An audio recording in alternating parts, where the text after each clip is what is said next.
then dead slowly something started happening inside. It's like stuff was just melting away. It was crazy. When I got back to Bradford, it felt weird. And I knew, she says, that there were going to be some things that I needed to work through. And in time I did. But for me, that weekend was the time when everything stopped. Listen, bad chapters can come to a close. Oh, and just so you know, she's now married to a doctor. She's got 4 beautiful children who are part of the faith scene too. There was a community of people early on in the biblical times who found themselves in a really bad place. A poet from the day summed up what God did when he met them there. He said, we came through fire and water, but you, God, brought us out into rich fulfillment. What's going on with you? Maybe you're in some kind of mess, running on autopilot. It could be that you're just feeling empty. Could you do with being met where you're at? Listen, bad chapters can come to a close. It was a hot summer night in the 90s. I slammed into a wall. I stopped the mixtape that I've been playing since starting at 6. Ah, man, what have I done? Bad chapters have gold between the lines. They can come to a close, and bad chapters can get rewritten. Raise your hand if you've ever recorded music from the radio. Was that the charts? On Radio 1 by any chance? I used to do it all the time. Every Friday without fail, I'd record Stu Allen on key 103. He was one of the first to play house music here. After the show, you'd see me sitting there in front of 2 tape decks. Starting, stopping, rewinding. Starting, stopping, rewinded. Getting rid of all his chatter. And repeating all the best bits loads. I had the fastest fingers in the north. You should have seen them blisters. They were massive. I was rooting about in some boxes a bit back. Fast House Eddie. No way. That's one of the cassettes that I did ages ago. I wonder what it sounds like now. I converted it to an MP3 to have a listen. When I did the recording, I thought he sounded dead good. I was wrong. That's the cost of caning drugs for you. I mixed music, recording off the radio this way for a while. And then I set up a little studio, and after that, I got some Technics 1210 turntables and used them. This all went on for like 10 years then. I landed in prison after getting arrested at 3 o'clock in the morning in some public gardens with no clothes on. No clothes. You've got it. I wasn't well. I was saying to all the officers, boss, God's called me. I'm going to be a famous DJ. You had to be there. I'd sit on the exercise yard with my legs crossed, my head shaved bald, thinking I was Buddha. And as the lads were passing, mate, come here. I'm going to be a famous DJ. God's called me. While I was inside, my ex sold my records and decks. So when I got out, that drug-fueled dream was done. But then my faith journey began. I went to college to find out more about it. Andy Smith worked there. If you cross paths with him, you'd like him. He was quirky, creative, and he had a set of turntables. Baz, why don't you start DJing again? So I did. But I was going to do it different this time. I used his decks and tunes at first. Then I got my own, and I set about hunting for vinyl again. I'd mixed lines taken from talks in with dance tracks. I was doing mainly youth events back then, but the year 2000 was looming, and I was due to graduate. Andy, next year, I'm going to take a team to Ibiza. Do you know, recruiting for Ibiza was the easiest thing ever. We connected with some people from the faith scene out there. Turns out that the chief of police of San Antonio was part of it. He got us permission to play music on the streets every night. You couldn't make it up, could you? 1 minute they're locking you up, and the next minute they're opening doors for you. 8 till late we were there. Some promoters heard me, so I got to play in some clubs and bars too. Savannah's on Sunset Strip was one place I played. Sundays we'd be down the beach. This is my church. Some of you know that tune. We hammered that. If you'd have been on the team, you'd have seen how the DJing gave us credibility and paved the way for us to engage. We hit some of the big clubs as well, like Privilege, Space, Amnesia, and Eden, just to chat, and some of them knew us from the streets. The trip worked out well, so we kept on going out there. In fact, this whole time was a pretty special period, to be honest. And when you stop and look for a minute, you can see what God did. He took that dodgy 10-year music mixing phase of mine and rewrote it. Listen, bad chapters can get rewritten. That guy who felt like he was stuck in mud and drowning at once said this: God rewrote the text of my life when I opened the door of my heart to him. You see, God jumped on his keyboard and got busy typing for him. Could you do with some typing doing too? How would it look for you if the big man rewrote a chapter or two of yours? Ball's in your court. Listen, bad chapters can get rewritten. It was a hot summer night in the 90s. I slammed into a wall. I stopped the mixtape that I've been playing since starting at 6. Ah, man, what have I done? Bad chapters have gold between the lines. They can come to a close. They can get rewritten. And to top them off, bad chapters are where to start writing good ones. If you'd have been with me that lunchtime, after I just finished speaking, you'd have smelt those hot pasties we were bringing in for everybody, donated from Aldi's. And you'd have seen that blue-eyed, bubbly blonde walk up. Barry, my name's Donna. I used to work at Manchester Housing. I got you your flat on Thimbles Close. I used to work at Leopold Court at that time, the hostel you were in. Before that, I was there when you came in. She carried on talking. It all came flooding back to me.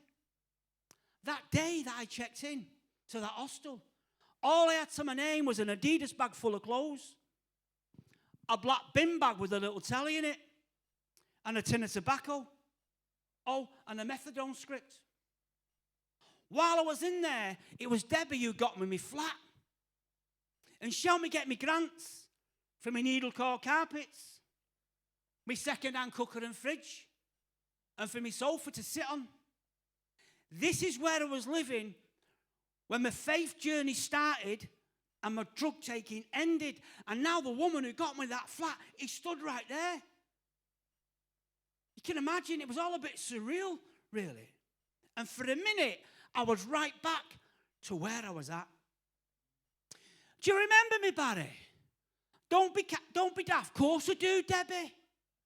I wondered if you would. Things weren't going too good for you back then. So to see how everything has panned out for you since we last met, it's so encouraging. Just shows, listen. Bad chapters are where to start writing good ones. I had my first Bible in that flat. Someone had given it to me and underlined these words, and I've been fleshing them out ever since to this day. For I know the plans I have for you, says God, plans to prosper you and not to harm you, plans to give you a hope and a future. Watch this. 2,000 years ago, 2,000 miles away, God who flung the stars into space, God who measures the universe with the breath of his hand, put skin on. He became a man. He's called Jesus. And he came to this earth. He was tempted just like you and me, but he resisted temptation. Imagine that. And then when he was 33, he let them nail him to a cross for you and for me. Because he died on that cross to pay the price for your faults, your flaws, and for your failures. And when he comes on in, do you know what he does? He gets busy typing chapter by chapter by chapter. See, the big man types out his plans. But it begins with you. Because the ball's in your court. When you've done a little bit of time, like me, and you've tried to avoid being sent to prison for half your life, going back in to speak, like I do now, can feel a little uncomfy, to say the least. Going in by choice helps.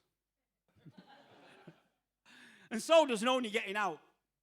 And when the gate officer calls you sir, say that again. What was that? Makes up for everything. I turned up at the gate of a jail down London Way not long ago. HMP Nameless, I'm going to call it. Usually going into this jail through the staff and professionals entrance. Because that's what I am now. Mad, innit? It's like many other jails. You show your ID, you get your pass, you get checked at security. Then you come to the airlock, which is 2 hardened glass sliding doors with a small space between them. You wait at the first, the door opens, you walk through it, the door closes behind you, you show your pass through the glass to an officer in the office, you wait at the next one, that door opens, you walk through that, and then that closes behind you. So, I turns up at the gate, showed my ID, got my pass, gets checked at security. Then I come to the airlock, but the first door's open. That's a bit unusual. I walked in. It didn't close behind me. I showed my pass through the glass to the officer in the office, but I'm stood at the next one. I was there for ages, man. Ages. Then after a bit, this bloke on the other side walks up wearing overalls. He puts his fingers round the edge of the door and slides the door to the side and opens it. I walk on in. Never seen that before, mate. Oh, yeah, the hydraulics are gone. They're on the way to fix it. Now, when I think about this, it reminds me of God. Because he talks about doors. In the Maker's message, it says that he stands at our doors, the doors of our lives. We just need to slide our door to the side, and then he'll come on in. So what are you going to do? Because he's standing at your door right now. I'm going to close this out now at the place where I opened up. That summertime when I was driving for a minicab firm in town. It was weekend, it was Manchester, it was buzzing. I've been racing about, taking Fet right into the early hours. Then after dropping some local boys at a warehouse party at Bowlers, I went to score some brown to slow myself down. A few seconds later, slam. That's just a couple of pages out of one of the bad chapters I've had. And I know we could all say a few words about these because we all have them to some degree, don't we? So I've just seen what different slant we can find in those pages. If you're able, please stand. No going outside for a smoke just yet. Clyde. Listen up. Listen up. Listen up. Right now, God is standing, waiting. You need to slide your door to the side so that he can step in. I'm going to pray a prayer. I'm going to invite 2 groups of people in this room to pray this prayer with me. The first group, you have never prayed a prayer before to open your door to let God in.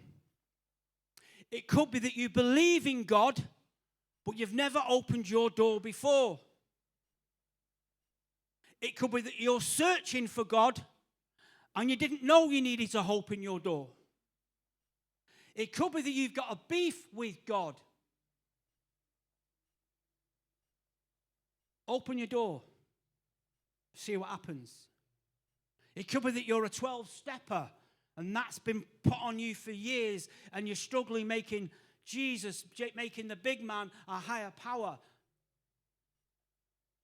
Open the door. So the first group, those people in this room, you've never opened your door before. The second group of people are those people, you've opened your door at some point in the past. Yeah? You got going on your journey, but for some reason, right now, you're off.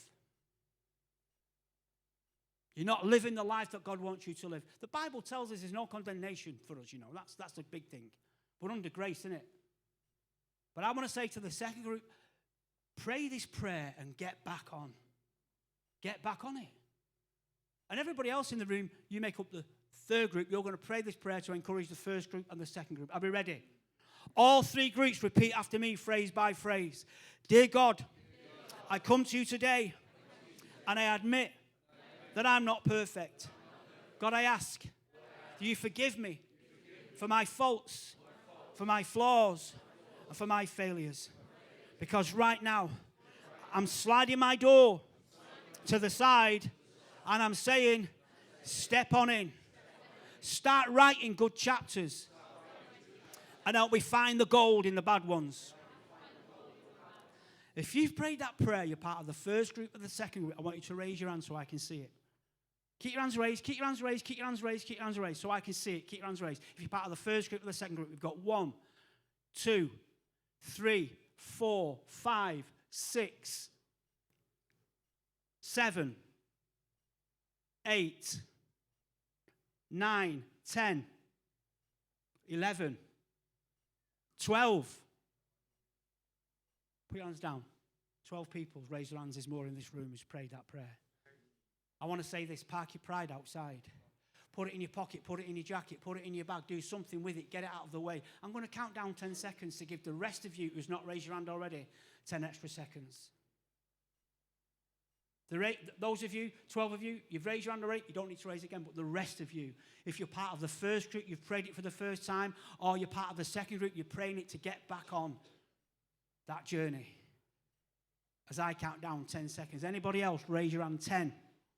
Raise your hand as quickly as you can, so I can see it. 9, 8. Anybody else? 7. One over there. Thank you. That's 13 altogether. Anybody else? 6. Got you. Brilliant. Anybody else? Anybody else as I count down? 5, 4. Park your pride outside.